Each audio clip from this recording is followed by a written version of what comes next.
എല്ലാവർക്കും നമസ്കാരം. പുതിയ വീഡിയോയിലേക്ക് സ്വാഗതം. കഴിഞ്ഞ ദിവസം ദേശീയ മാധ്യമങ്ങളൊക്കെ വലിയ പ്രാധാന്യത്തോടു കൂടി ചർച്ച ചെയ്ത ഒരു വാർത്തയുണ്ടായിരുന്നു. അതായത് ഡൽഹിയിൽ അവസാനിച്ച പാട്ടാ സമരത്തിന് വേണ്ടിയിട്ട് ഇന്ത്യയിലെ പല പല സംസ്ഥാനങ്ങളിൽ നിന്ന് ചില ഇസ്ലാമിക സംഘടനകളും ചില ഭീകര സംഘടനകളും ചില നിരോധിത ഭീകര സംഘടനകളും ചേർന്നിട്ട് വലിയ രീതിയിലുള്ള ഫണ്ട് പിരിവ് നടത്തിയെന്ന്. അത് ഏറ്റവും കൂടുതൽ ഫണ്ട് വന്നിരിക്കുന്നത് ഉത്തർപ്രദേശിൽ നിന്നും കേരളത്തിൽ നിന്നുമാണ്.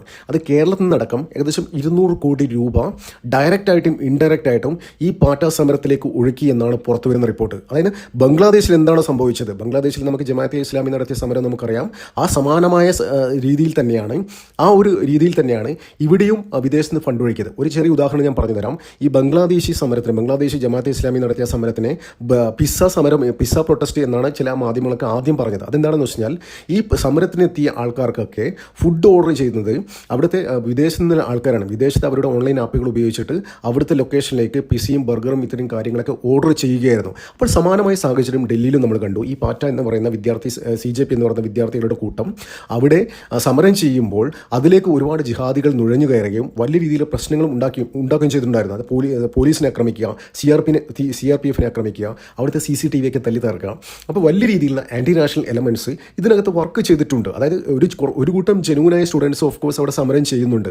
അതിലേക്ക് ഇത്തരം ജിഹാദി ആൻറ്റി നാഷണൽ എലമെൻറ്റ്സ് നുഴഞ്ഞു കയറുകയും അതിനെ വലിയ രീതിയിൽ സർക്കാരിനെതിരെ തിരിച്ചിട്ട് അവിടെ ഒരു ബംഗ്ലാദേശ് മോഡൽ, നേപ്പാൾ മോഡൽ വലിയ രീതിയിലുള്ള കലാപം ഉണ്ടാക്കാനുമായിരുന്നു ഇവർ പ്ലാൻ ചെയ്തത്. അതായത് ഈ സമരം കുറേ നാൾ നീട്ടിക്കൊണ്ടുപോകും. അറ്റ്ലീസ്റ്റ് ഓഗസ്റ്റ് 15 വരെ നീട്ടിക്കൊണ്ടുപോയിട്ട് അതിനിടയിൽ ജെനുവിനായ ഒരു സ്റ്റുഡൻറ്റ് 1, 2, 3, 4, 5 സ്റ്റുഡൻസിൻ്റെ ഒരു രക്തസാക്ഷിത്വം അവർക്ക് കിട്ടിക്കഴിഞ്ഞ് കഴിഞ്ഞാൽ അത് വെച്ചിട്ട് വലിയ രീതിയിലുള്ള പ്രക്ഷോഭം, രാജ്യവ്യാപകമായ പ്രക്ഷോഭം ഉണ്ടാക്കാനാണ് അവർ പ്ലാൻ ചെയ്തത്. അപ്പോൾ അതിന് വേണ്ടിയിട്ട് ഇന്ത്യയിലെ പല പല സംസ്ഥാനങ്ങളിൽ നിന്നും ആൾക്കാർ അവിടെ എത്തിയിരുന്നു. നമുക്കറിയാം, മലപ്പുറം, കോഴിക്കോട്, വയനാട്, ഇവിടെ കണ്ണൂർ, കൊച്ചിയിലടക്കം ആൾക്കാർ അവിടേക്ക് ചെന്നിട്ടുണ്ടായിരുന്നു. അപ്പോൾ അവർ തന്നെ ഒരു മലപ്പുറത്തെ ഒരു പയ്യൻ തന്നെ പറയുന്നുണ്ടായിരുന്നു, ഞങ്ങൾ വിശുദ്ധ യുദ്ധത്തിലാണ്, അള്ളാഹ് പറഞ്ഞു ഞങ്ങളോട് വന്ന് യുദ്ധം ചെയ്യാൻ വേണ്ടിയിട്ട്, അതിന് വേണ്ടിയിട്ടാണ് ഞങ്ങൾ ഇങ്ങോട്ട് വന്നതെന്ന് അപ്പോൾ പറഞ്ഞു വരുന്നത്. അപ്പോൾ ഇത്തരത്തിൽ ആൾക്കാരൊക്കെ വരുമ്പോൾ അവിടെ വലിയ രീതിയിലുള്ള ഭക്ഷണ ക്രമീകരണം, 5 സ്റ്റാർ ഫുഡുകളായിരുന്നു അവിടെ. ഇത് ഞാൻ നേരത്തെ പറഞ്ഞ ബംഗ്ലാദേശിൽ നടത്തിയ അതേ ഒരു സ്ട്രാറ്റജി തന്നെയാണ് ഈ ജിഹാദികൾ ഇവിടെയും നടത്തിയത്. അതായത് വിദേശത്ത് നിന്ന് UAE-യിലും ഖത്തറിനും അവിടെ നിന്നുള്ള ആൾക്കാരൊക്കെ ഇവിടുത്തെ കേരളത്തിലെ മുസ്ലിംസ് ഇവർക്ക് food order, online food delivery app വഴി ഫുഡ് ഓർഡർ ചെയ്ത് കൊടുക്കുകയായിരുന്നു. പിസയും ബർഗറും അങ്ങനെ പല പല കാര്യങ്ങളൊക്കെ. അപ്പോൾ അങ്ങനെ ഇൻഡയറക്റ്റായിട്ടും ഡയറക്റ്റായിട്ടും ഏകദേശം കേരളത്തിനടക്കം ഒഴുകിയത് 200 കോടി രൂപയോളം ആണ് എന്നാണ് ഇപ്പോൾ അൺഒഫീഷ്യലായിട്ട് പുറത്തു വരുന്നത്. അപ്പോൾ എന്ത് തന്നെയാണ് നേരത്തെ പറഞ്ഞ മാതിരി ഈ ജമാഅത്തെ ഇസ്ലാമിയും നിരോധിത ഭീകര സംഘടനയായ പോപ്പുലർ ഫ്രണ്ടിൻ്റെ ആൾക്കാരൊക്കെ ചേർന്നിട്ടാണ് ഇത്തരത്തിലുള്ള പിരിവുകൾ നടത്തിയെന്നും ഫണ്ട് ശേഖരണം നടത്തിയതും എന്നുള്ള റിപ്പോർട്ടും പുറത്തു വരുന്നുണ്ട്. അപ്പോൾ അവർ തക്കം പാർത്തിരിക്കുന്നത് കേന്ദ്ര സർക്കാരിനെ അടിക്കാൻ കിട്ടിയൊരു വടി അവർ അതിനുവേണ്ടി വെയിറ്റ് ചെയ്യുമായിരുന്നു. നമുക്കറിയാം, മുമ്പ് CAA NRC സമരത്തിലേക്ക് നമ്മൾ എന്താകണ്ടേ, ഷഹീൻ ബാഗിലും അവിടെയൊക്കെ മൂന്ന് മാസത്തോളമാണ് റോഡ് വരെ ഉപരോധിച്ചിട്ട്, അതായത് ഇന്ത്യയുടെ തലസ്ഥാനം ഉപരോധിച്ചിട്ടായിരുന്നു അവർ സമരം ചെയ്തത്. അപ്പോൾ ആ സമയത്ത് തന്നെ ഷഹീൻ ബാഗിൽ വെടിവെപ്പ് ഉണ്ടാകുകയും 2 പേർ കൊല്ലപ്പെടുകയും ചെയ്തിരുന്നു. അപ്പോൾ അത് ചെയ്തത് ഇവരുടെ ആൾക്കാർ തന്നെയായിരുന്നു. അപ്പോൾ അതിൻ്റെ പോലീസിൻ്റെ തലക്ക് കെട്ടിവെച്ചിട്ടായിരുന്നു അവർ വലിയ രീതിയിൽ കലാപം അഴിച്ചു വിട്ടത്. സമാനമായ ഒരു സിറ്റുവേഷൻ ഇവിടെയും ഉണ്ടാക്കാൻ അവർ ശ്രമിച്ചിരുന്നു. അതായത് ഈ നേരത്തെ പറഞ്ഞ ജെനുവിൻ വിദ്യാർത്ഥികൾ അവിടെ സമരം ചെയ്യുന്നതിനിടയിൽ ഇവർ നുഴഞ്ഞു കയറുകയും ഒരു 4-5 ജെനുവിൻ വിദ്യാർത്ഥികളെ കൊല്ലുകയും ചെയ്തു കഴിഞ്ഞാൽ രാജ്യവ്യാപകമായ ഒരു പ്രതിഷേധം ഉണ്ടാക്കാം അവർ വിചാരിച്ചു. അതിനുവേണ്ടി തന്നെയാണ് ഇത്തരത്തിലുള്ള ഫണ്ടുകളൊക്കെ ഒഴുക്കിയത്. അപ്പോൾ എന്ത് തന്നെയായാലും കേരളത്തിലടക്കം അജിത് ഡോവലിൻ്റെ പിള്ളേർ NIA കളത്തിലിറങ്ങാൻ തന്നെയാണ് തീരുമാനം.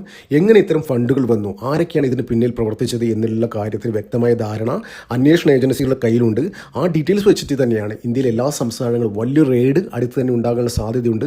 ഇപ്പോൾ ഏകദേശം നമ്മുടെ സ്വാതന്ത്ര്യ സമരത്തിന് മുന്നേ തന്നെ, അതായത് സ്വാതന്ത്ര്യ ദിനം ഓഗസ്റ്റ് 15 മുന്നേ തന്നെ വലിയ രീതിയിലുള്ള ഒരു റെയ്ഡ് കേരളത്തിലടക്കം ഉണ്ടാകാനുള്ള സാധ്യത നമുക്ക് തള്ളിക്കളയാൻ പറ്റില്ല. ആ റെയ്ഡിൽ ഈ പാട്ടാ സമരത്തിന് വേണ്ടിയിട്ട് അനധികൃതമായി കോടികൾ പൊട്ടിച്ചത്, ഇന്ത്യ അകത്തു നിന്നും വിദേശത്തു നിന്നും കോടികൾ പൊട്ടിച്ച ആൾക്കാരെ ഒന്നൊന്നായി പൊക്കുന്നുള്ള കാര്യത്തിൽ ഒരു സംശയം വേണ്ട. പിന്നെ അതുമാത്രമല്ല, ഇപ്പോൾ പുറത്തു വരുന്ന മറ്റൊരു റിപ്പോർട്ട് പ്രകാരം ഈ പാട്ടാ സമരത്തിന് അനുകൂലിച്ചിട്ട് ഈ വിദേശത്ത് നിന്ന് ഫുഡ് ഓർഡർ ചെയ്യും, അവരെ അവിടെ വർക്ക് ചെയ്യുന്ന കമ്പനിയിലെ ആൾക്കാരെ അപ്പ് ആൻഡ് ഡൗൺ പാസ്പോർട്ടൊക്കെ അടക്കം എടുത്തിട്ട് ഇങ്ങോട്ട് വിടുകയും അവർ സമരം ചെയ്യാൻ വിടുകയും ചെയ്ത് പല ആൾക്കാരുടെ പാസ്പോർട്ട് അടക്കം ക്യാൻസൽ ചെയ്യാൻ കേന്ദ്ര സർക്കാർ ആലോചിക്കുന്നു എന്നുള്ളൊരു വാർത്തയും പുറത്തു വരുന്നുണ്ട്. അതായത് ഈ ഒരു വിഷയം വളരെ ഗൗരവത്തോടു കൂടി തന്നെയാണ് കേന്ദ്ര സർക്കാർ എടുത്തിരിക്കുന്നത്. അത് ഇതിലൊരു വിട്ടുവീഴ്ചയും വേണ്ട എന്ന് തന്നെയാണ് കേന്ദ്ര സർക്കാരിൻ്റെ നിലപാട്. അതായത് ഈ അവിടെ സമരം ചെയ്ത CJPയുടെ നേതാക്കന്മാർ എന്താണ് പറയുക, ഞങ്ങൾ പീസ്ഫുൾ ആയിട്ടാണ് പ്രൊട്ടസ്റ്റ് ചെയ്തത്, അപ്പോൾ ഇവിടെ അക്രമം കാണിച്ച ആരും ഞങ്ങളുടെ വക്താക്കളല്ല, ഞങ്ങളുമായിട്ട് ഒരു ബന്ധമില്ല എന്നാണ് പറയുന്നത്. അപ്പോൾ കേന്ദ്രത്തിന് കാര്യങ്ങൾ എളുപ്പമായി. അതായത് ഇപ്പോൾ അവിടെ അക്രമം കാണിച്ച എല്ലാവരുടെയും വ്യക്തമായ വിവരങ്ങൾ പോലീസിൻ്റെ പക്കലും, ഡൽഹി പോലീസിൻ്റെ പക്കലും, ഈ സെൻട്രൽ പോലീസിൻ്റെ CRPF പോലെയുള്ള കേന്ദ്ര സേനയുടെ കയ്യിലുമുണ്ട്. അപ്പോൾ അവർ തന്നെ ഈ സമരക്കാരെ ഇത്തരം അക്രമകാരികളെ നേരിട്ടത് ക്യാമറ അടക്കം വെച്ചിട്ടുണ്ടായിരുന്നു. അവിടുത്തെ CCTVയും അത് ശ്രദ്ധിച്ച വീഡിയോ കണ്ടാൽ മനസ്സിലാവും. അവർ ആദ്യം തല്ലിപ്പൊട്ടിക്കുന്നത് അവിടുത്തെ CCTV ഒക്കെയാണ്. അവർക്കറിയാം ഇത്തരത്തിലുള്ള ക്യാമറകൾ കുടുങ്ങി കഴിഞ്ഞാൽ പിന്നീട് വന്ന് പണി കിട്ടുന്നുള്ള കാര്യത്തിൽ നല്ല ബോധ്യമുള്ളത് കൊണ്ട് തന്നെയാണ് ക്യാമറയ്ക്ക് അടിച്ച് തകർത്തതും അത്തരം കാര്യങ്ങളൊക്കെ അവിടെ നടന്നത്. അപ്പോൾ എന്ത് തന്നെയായാലും ഈ അന്വേഷണ ഏജൻസികൾ, ഈ ഡൽഹി പോലീസിൻ്റെ കയ്യിൽ വ്യക്തമായി തെളിവുകളുണ്ട്. അവർ ക്യാമറ വെച്ച് തന്നെയാണ് ഇവർക്ക് നേരിട്ടതും ഇത്തരം എല്ലാ അവിടെ നടന്ന ആൻറ്റി നാഷണൽ ആക്ടിവിറ്റീസും നമ്മുടെ രാജ്യത്തിനെതിരെ ഉള്ള എല്ലാ വിധ്വംസ പ്രവർത്തനങ്ങളും അവർ ചെയ്ത ആൾക്കാരുടെ വ്യക്തമായ വിവരങ്ങൾ നല്ല ക്ലാരിറ്റി, അൾട്രാ ക്ലാരിറ്റി 8K ക്വാളിറ്റിയുള്ള വീഡിയോ കേന്ദ്രത്തിൻ്റെ അന്വേഷണ ഏജൻസിയുടെ കയ്യിലുണ്ട്. അപ്പോൾ വരും ദിവസങ്ങളിൽ ഒന്നൊന്നായിട്ട് എല്ലാത്തിനെയും പൊക്കുന്നില്ല കാര്യത്തിൽ ഒരു സംശയം വേണ്ട. അതായത് ഇവിടെ ഇവർ എന്ത് ചെയ്തോ, അതായത് സർക്കാരിന് ഡാമേജ് ഉണ്ടായ, സർക്കാരിൻ്റെ സ്വത്തുക്കൾക്ക് എന്തെങ്കിലും ഡാമേജ് ഉണ്ടായിട്ടുണ്ടെങ്കിൽ അത് അവൻ്റെ സ്വത്ത് വിറ്റിട്ടായാലും അത് കോമ്പൻസേറ്റ് ചെയ്യുമെന്നാണ് ഇപ്പോൾ പുറത്തു വരുന്ന റിപ്പോർട്ട്. അപ്പോൾ ഇത്തരത്തിൽ തലസ്ഥാനത്ത് വലിയ രീതിയിൽ കലാപം ഉണ്ടാക്കാൻ വേണ്ടിയിട്ട് അവിടെ നമ്മുടെ സർക്കാരിനെ താഴെയിറക്കാൻ വേണ്ടിയിട്ട് നടന്ന ഈ സമരാഭാസം, ഈ ഒരു നാടകത്തിന് വേണ്ടിയിട്ട് ഇന്ത്യയിലെ പല സ്ഥലത്തുനിന്ന് കോടികൾ ഒഴുക്കിയ ആൾക്കാരെ ഒന്നൊന്നായി പിടിക്കുന്നുള്ള കാര്യത്തിൽ ഒരു സംശയം വേണം. നിങ്ങൾ വിദേശത്താണെങ്കിൽ പോലും നിങ്ങൾ അവിടെ നിന്ന് ചിരിക്കേണ്ട, നിങ്ങളുടെ പാസ്പോർട്ട് ക്യാൻസൽ ചെയ്യുന്നുള്ള കാര്യത്തിൽ ഒരു സംശയമില്ല. നിങ്ങൾക്കിനി ഒരു കാലത്തും ഇങ്ങോട്ട് തിരിച്ചു വരാൻ പറ്റാത്ത രീതിയിൽ, അല്ലെങ്കിൽ ഇവിടെ നിന്നുകൊണ്ട് തന്നെ നിങ്ങളുടെ പാസ്പോർട്ട് ക്യാൻസൽ ചെയ്യാനുള്ള എല്ലാവിധ സാധ്യതകളും സർക്കാർ ചെയ്യുന്നുള്ള കാര്യത്തിൽ ഒരു സംശയം വേണ്ട. നിങ്ങൾ എവിടെ പോയി രാജ്യത്തിനെതിരെ കളിച്ചു കഴിഞ്ഞാലും, അവരെ ഏത് കോണിൽ പോയി ഒളിച്ചു കഴിഞ്ഞാലും പൊക്കിയിരിക്കുന്ന കാര്യത്തിൽ ഒരു സംശയമില്ല. നമ്മൾ ദുരന്തർ സിനിമയിലൊക്കെ പറയുന്ന പോലെ ഏത് കോണിൽ പോയി ഒഴിച്ചാലും നിങ്ങളുടെ പുറകെ ഒരു ദുരന്തം ഉണ്ടാകും.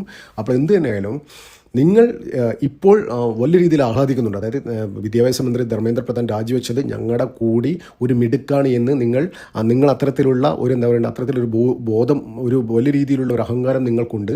അത് വരും ദിവസങ്ങളിൽ നിങ്ങൾക്ക് കരഞ്ഞ് കാല് പിടിക്കേണ്ട അവസ്ഥ വരും എന്നുള്ള കാര്യത്തിൽ ഒരു സംശയമില്ല. അപ്പോൾ ഈ കോടികൾ വന്ന സോഴ്സ് ഇവിടുത്തെ പല ആൾക്കാരും അതായത് അതിന് ചിലപ്പോൾ ഒരു വ്യക്തമായ സോഴ്സ് കണ്ടെത്താൻ പറ്റിയില്ലായിരിക്കാം. അതായത് ഇപ്പം പള്ളികൾ കേന്ദ്രീകരിച്ചോ അത്ര ചെറിയ സന്നദ്ധ സംഘടനകളും ചാരിറ്റിയുമായിട്ട് നടത്തുന്ന ആൾക്കാർക്ക് ചെറിയ ഒരാളുടെ നിന്ന് ഒരു 1000-10,000 രൂപ വെച്ച് വാങ്ങിയാൽ പോലും വലിയ എമൗണ്ടായി. അപ്പോൾ അത്തരത്തിൽ പൈസ വന്ന് ചിലപ്പോൾ കേന്ദ്ര സർക്കാർ മോണിറ്റർ ചെയ്യാൻ പറ്റില്ല. പക്ഷേ ഇതിന് പിന്നിൽ പ്രവർത്തിച്ച് എന്തെങ്കിലും ഒരു സോഴ്സ് ഉണ്ട്, സിംഗിൾ സോഴ്സ് ഉണ്ടാവില്ലേ, അവരെ പൊക്കിക്കഴിഞ്ഞാൽ വ്യക്തമായി മനസ്സിലാവും ആരൊക്കെയാണ് ഫണ്ട് വന്നത്, ഏത് വഴിക്കാണ് ഫണ്ട് വന്നത് എന്നുള്ള കാര്യത്തിൽ എല്ലാവിധ തെളിവുകളും കേന്ദ്ര സർക്കാരിന് കിട്ടുന്നുള്ള കാര്യത്തിൽ ഒരു സംശയമില്ല. അപ്പോൾ ഇത്തരത്തിൽ പ്രവർത്തിച്ച് രാജ്യത്തെ തകർക്കാൻ കൂട്ടുനിന്ന ഈ ജിഹാദി ശക്തികൾ എലമെൻസിനെ, ഈ പ്രത്യേകിച്ച് യു പി ബംഗാൾ, ബീഹാർ, കേരളം എന്നീ സ്ഥലത്തെ ജിഹാദികളെ കേന്ദ്രം ഉടൻ പൊക്കുന്നില്ല കാര്യത്തിൽ ഒരു സംശയമില്ല. പിന്നെ ഇക്കൂട്ടത്തിൽ കേരളത്തിലെ ജിഹാദികൾക്ക് പ്രത്യേക പരിഗണന കേന്ദ്രം അജിത് ഡോവൽ നൽകുന്നില്ല കാര്യത്തിൽ ഒരു സംശയമില്ല. നന്ദി, നമസ്കാരം. മറ്റു വീഡിയോ കാണാം.